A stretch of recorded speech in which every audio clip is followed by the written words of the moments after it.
What's going on, you guys? It's Forrest from YGOBROSTCG, and today I'm bringing to you my brand new post-Eternity Code Blue Eyes Dragon Link deck list for June 2020.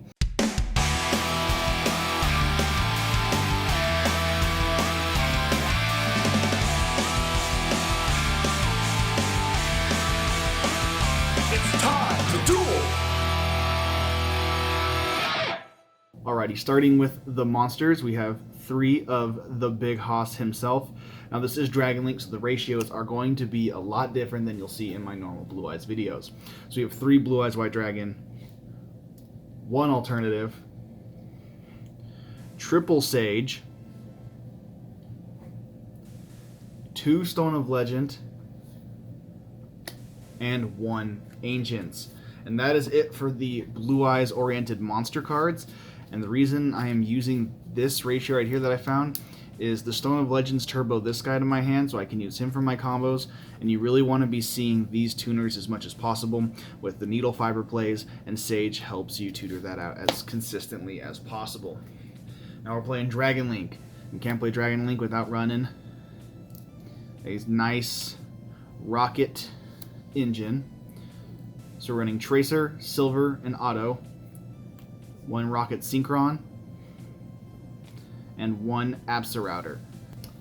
Moving into the combo-oriented one-ofs, so I have 1 Cypher, 1 White, and 1 Black.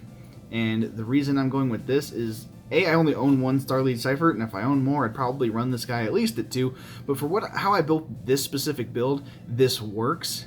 Obviously, these guys have to be one-ofs, but this works with him as one-off because there's enough engine around the deck to where this guy acts a lot as obviously a combo enabler, but he's also just a huge bonus card to where if you get him late and you can use his effect to dig out just that extra piece you need, he can be really awesome in that and not focus on you have to get him every opening hand to get a combo off. You can use him to get a combo off, but he's not required.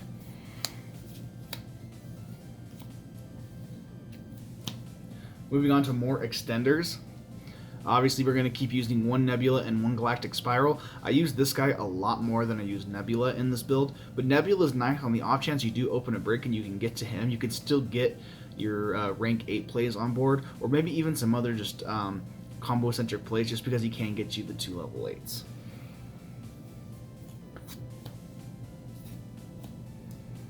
Then we're running 1 Chaos Dragon Levineer and 1 Darkness Metal. I'm considering of bumping Levineer up to 2 in this build. I've been back and forth on it, so for the time being, I like this guy at 1. You'll see later when I get into the spells of why I run a lot of these cards kind of in this lower range. The recyclability of this deck does come in handy late in the Darkness Metals. Darkness Metal. And then moving on, I also run 1 World Chalice Guard Dragon. So I actually put this guy in over Mecha Phantom Beast O-Lion. And it's because I was finding myself that I wasn't using O-Lion as much as I was needing another recovery card that I could force. Meaning, this guy when he's in the graveyard, you can banish special summon a normal monster from your graveyard. So I can send Blue Eyes White Dragon and this guy off of Shrine, banish him, and get that Blue Eyes White Dragon to my field.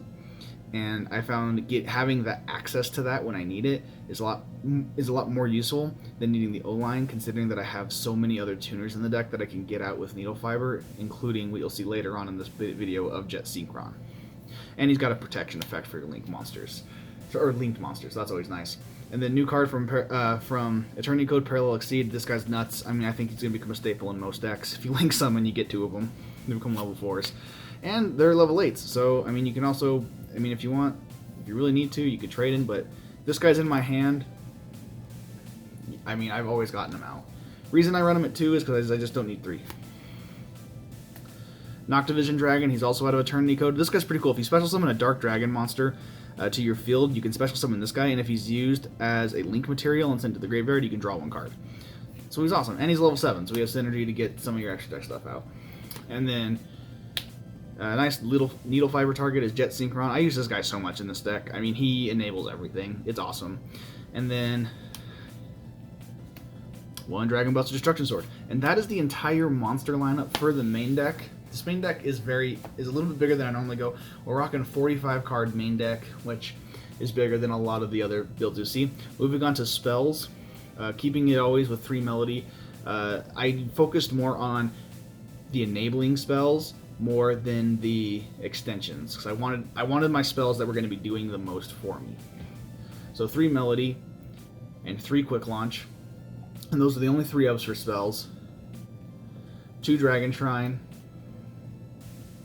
2 Pot of Avarice, 1 Dragon Ravine, 1 1-for-1, 1 Trade-in, 1 Cards of Consonance, 1 Foolish Burial, 1 Monster Reborn, 1 World Legacy Guard Dragon, and 1 Return of the Dragon Lords. So a big reason why I cut a lot of these to 1-ofs, like Trade-in and Return, is because this deck is so combo-centric on its monster play that I wanted to run, again, spells that were going to be doing something for me, and were going to be maximized whenever I saw them.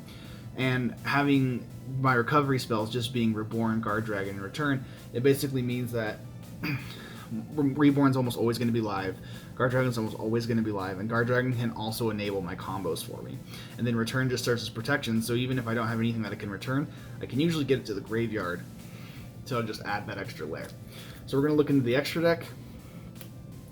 Of course, we're running 1 Spirit Dragon, 1 Azure Eyes, and 1 Borreload Savage Dragon, and that's it for the synchros. XYZs, Photon Lord, and Hope Harbinger.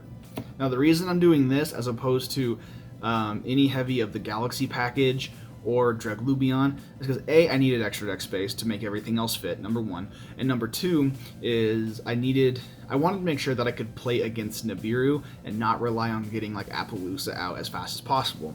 So by having this guy, it allows me to have a very early Nibiru blocker, basically.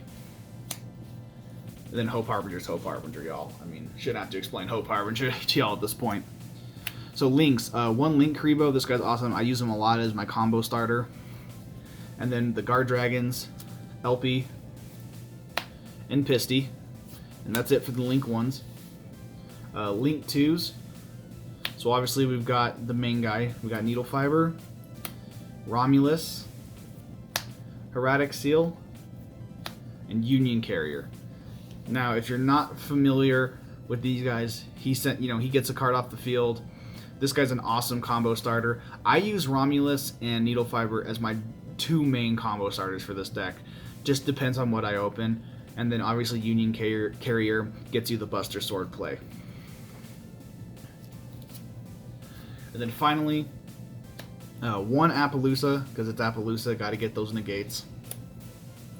And then in this build I run double Skull Dread. I've considered going 1 Skull Dread and like 1 Boral Sword, but since this deck is more on going first, just 2 Skull Dread, and then if you want, you could side in maybe a Boral Sword if you know you're going to go second, just to help give you that extra push.